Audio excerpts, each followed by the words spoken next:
Mariamne. The two samples were then DNA tested. The results showed that these two individuals did not share the same mother. From this, the film concludes that these two individuals must be husband and wife. It was concluded that these people must have been married. This is a huge jump in logic.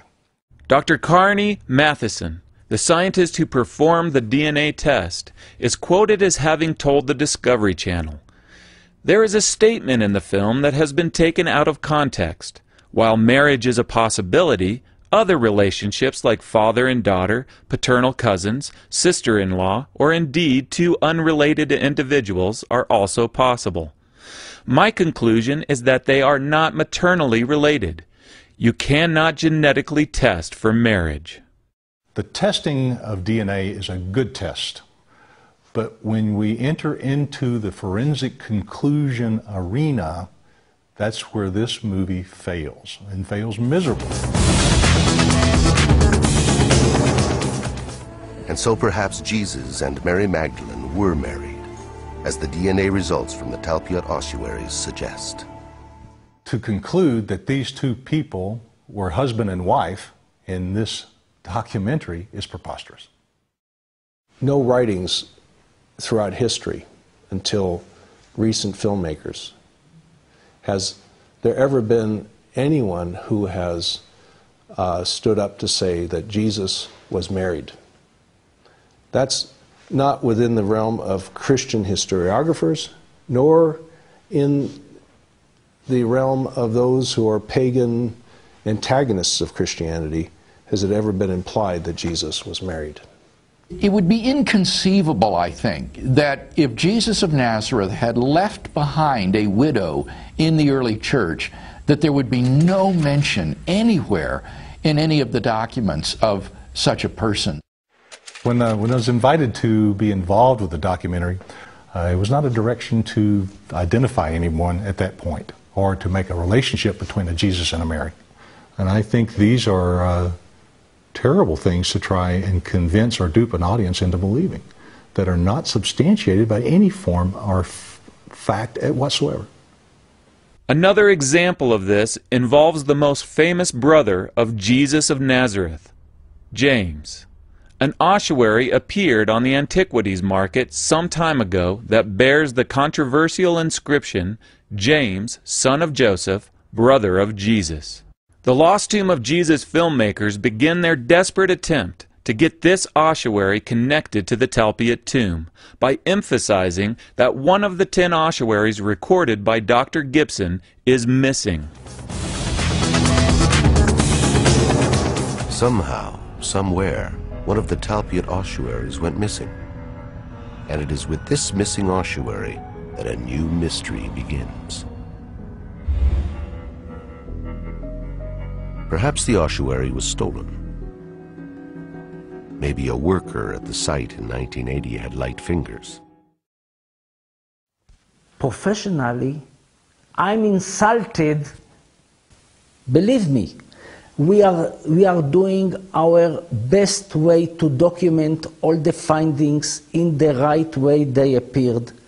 And the 10th ossuary was a plain one.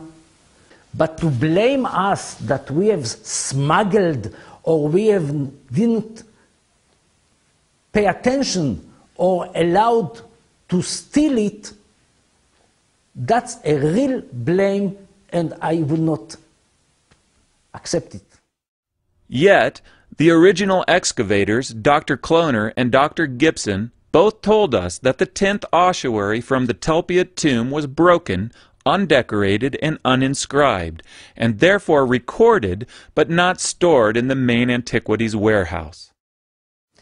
The 10th ossuary, being plain one, it was left with many other undecorated and uninscribed ossuaries in the courtyards.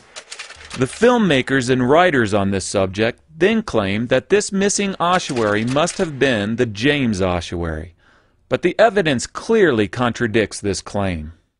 It will be an enormous leap to go from a broken, uninscribed and undecorated 10th ossuary from the Talpiot tomb to that of the James ossuary, which is complete, decorated and inscribed. So I don't think there's any connection between the two. I think it's a bit of a nonsense, but there you are.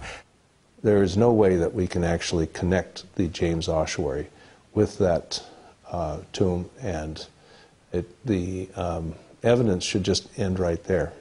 All we had to do was scratch the surface. We found so many errors and so many manipulations that the lost tomb of Jesus ends up falling into the realm of what one would consider to be a hoax. Let's look at an example of such a manipulation. In the clip you are about to see, the filmmakers try to convince their audience that this symbol on the entrance to the Talpiot tomb is an early symbol of the followers of Jesus, by matching it with these scratch marks on an ossuary in another tomb.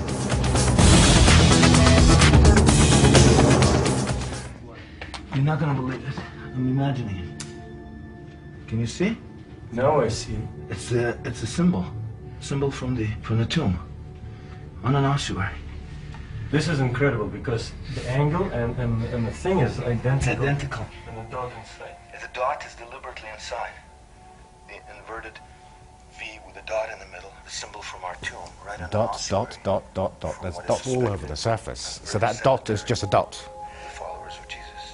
The other thing is that chevron, the upper triangle, is also on the lid. He doesn't show the lid. Directly connects into what is. This is the same ossuary that was used to make this point in the Lost Tomb of Jesus documentary. In the Lost Tomb of Jesus, they're trying to convince the viewer that this is an early Christian symbol.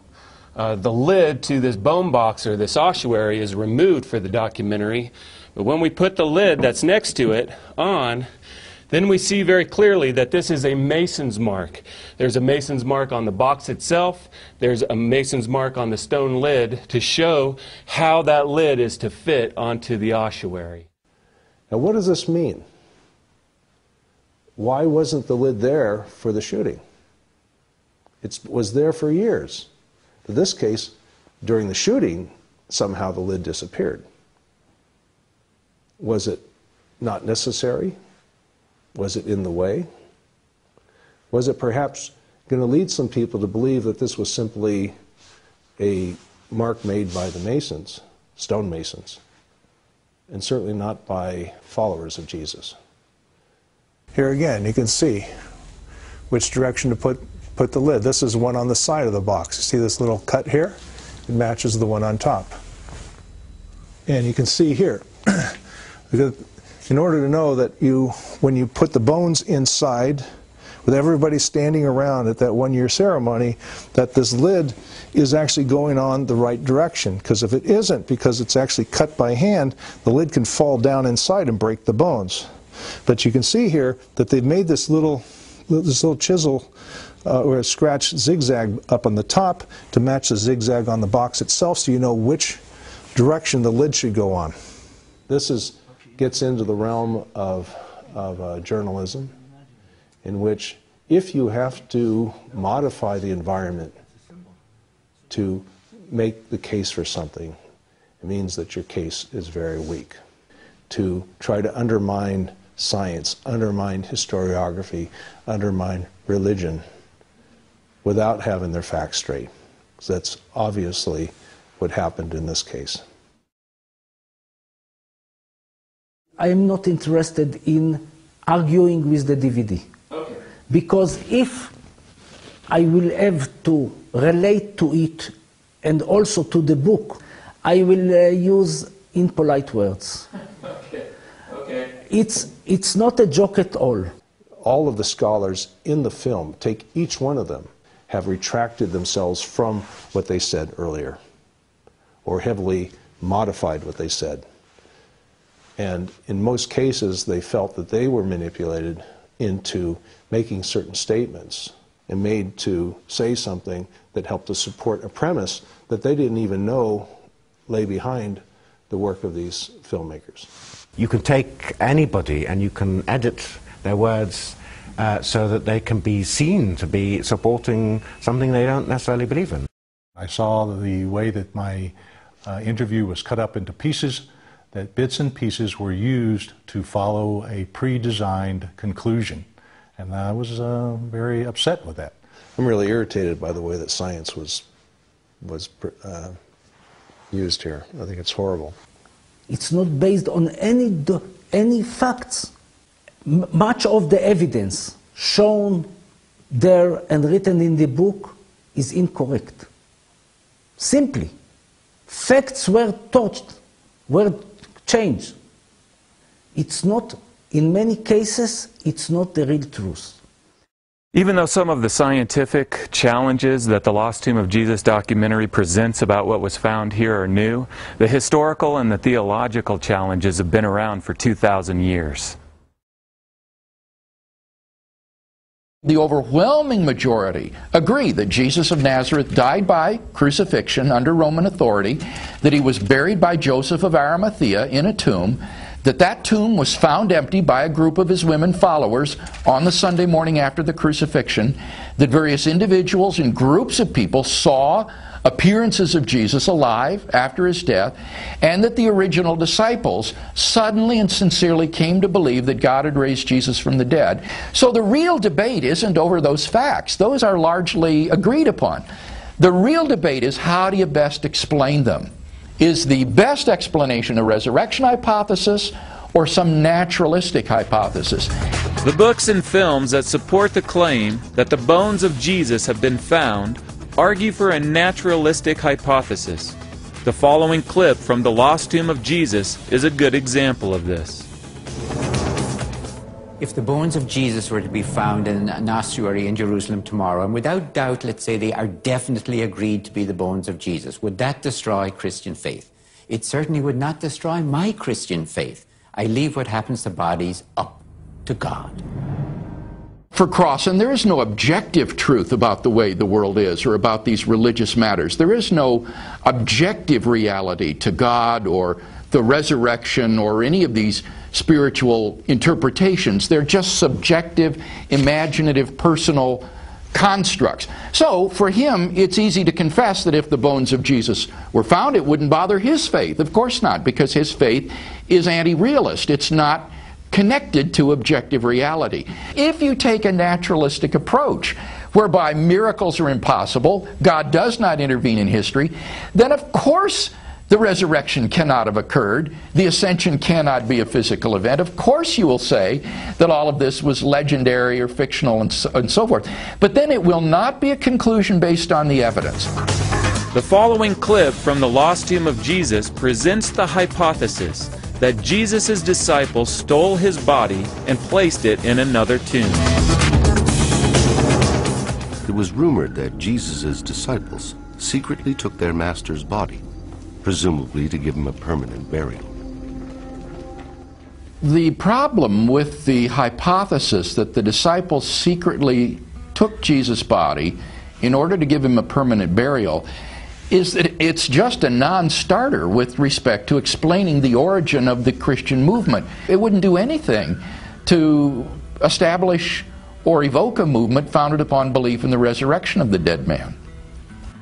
The fact that a group of Jesus' disciples would know that he did not really rise from the dead, that he didn't ascend into heaven bodily, to go about the Roman world of his day, of that day, and for nearly every single one of those disciples to actually suffer martyrdom for a story that they knew wasn't true, I think is sloppy historiography.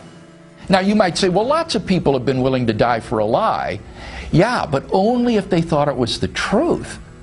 This hypothesis suggests that they knew it was false, they knew it was a lie, and yet they were willing to go to horrible, tortuous deaths for it. And that is just, I think, historically preposterous. From this side, as a historian, I have to give a great deal of credibility to the story as it stands. Where do you believe, archaeologically, there's the most evidence for where Jesus was buried? Do you believe the East Talpiot tomb, or the Garden tomb, or the Church of the Holy Sepulchre? Definitely the Church of the Holy Sepulchre. I think in the end,